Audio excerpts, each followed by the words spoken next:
Aisha na Zawadi ni marafiki wa karibu sana, na wote ni wanafunzi wa chuo waliokutana chuoni hapo. Wanashirikiana ndoto zao na changamoto za maisha, lakini tabia zao ni tofauti. Aisha ni mwenye moyo wa huruma na anaamini katika kusaidia wengine, ili hali Zawadi ni mwelewa wa maisha, lakini anaamini kila mtu anapaswa kujikomboa mwenyewe. Siku moja wanapokuwa wakitembea katika mitaa kuelekea nyumbani baada ya kutoka katika masomo, wanakutana na ombaomba. Alikuwa amevaa mavazi machakavu sana, lakini mwenye macho yenye hekima. Anaomba msaada akiwa barabarani, lakini Zawadi anainua mkono na kusema kwa dharau, watu hawa wanapaswa kujituma. Siwezi kumsaidia mtu asiyejituma wala asiyejitahidi. Lakini Aisha anaguswa na hali ya huyo kijana. Anatoa pesa kidogo alizobakiza na pia ananunua chakula ili kumsaidia. Na kijana huyo anashukuru sana na kumtazama kwa macho yenye maana, na kisha anasema kwa sauti ya upole, umeonyesha moyo wa dhahabu sana kwangu, lakini usijue dunia ina sura mbili. Hawajui kwamba ombaomba huyu ni bilionea aliyekuwa akijaribu kuona uhalisia wa maisha kutoka katika mtazamo wa chini. Alikuwa akitafuta mtu wa moyo safi, ambaye hata bila kujua thamani yake hasa, na sio tu thamani yake, angeonyesha huruma na utu pia. Siku zilizidi kusonga na miezi ilizidi kusonga.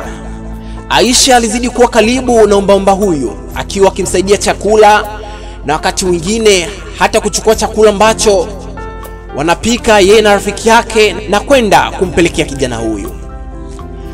Ila kijana huyu siku hiyo alishindwa kuvumilia na kuonyesha hisia zake za upendo kwa binti huyu, na alimweleza maneno haya,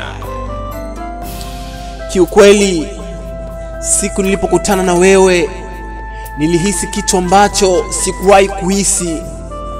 Huruma yako haikuwa tu msaada, bali ilionyesha upendo wa kweli, na sasa siwezi kupoteza mtu wa thamani kama wewe. Aisha anashindwa kusema chochote. Moyo wake unagonga kwa haraka, kama vile hatima yake inavyobadilika mbele ya macho yake.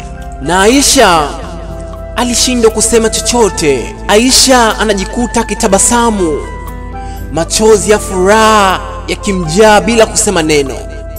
Akaongea kwa upole, Jamal, nikikupa moyo wangu, je, utakubali?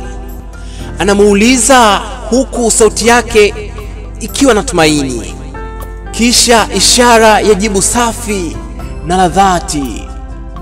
Na hivyo hadithi yao inakuwa si tu kuhusu huruma, bali mapenzi yanayozaliwa mahali pasipotarajiwa. Siku chache baadaye, Aisha anashangazwa na mwaliko wa kalamu ya kifahari sana.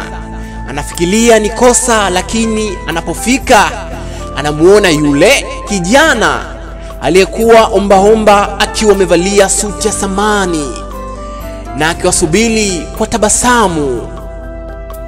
Zawadi anapigwa na butwaa, lakini Aisha anatabasamu, akielewa somo kuu la huruma ni kitu cha thamani kisichopimwa kwa mali, bali kwa moyo wa mtu. Na wakati afya inaendelea, Jamal anamtazama Aisha kwa upendo usio na kificho wala mawaa. Masaa yanaendelea, lakini kila mara macho yao hukutana kwa hisia kali. Mwisho wa usiku, Jamal anamkaribia Aisha nje ya ukumbi, upepo wa usiku ukicheza na nywele zake.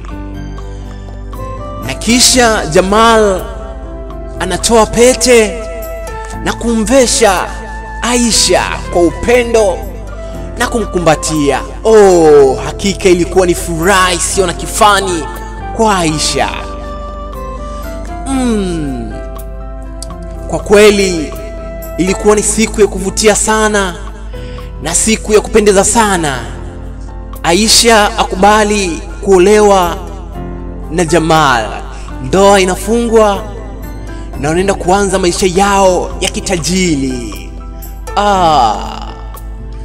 Toa komenti yako, umejifunza nini haswa katika simulizi hii? Ni mimi msimulizi wako King Suya.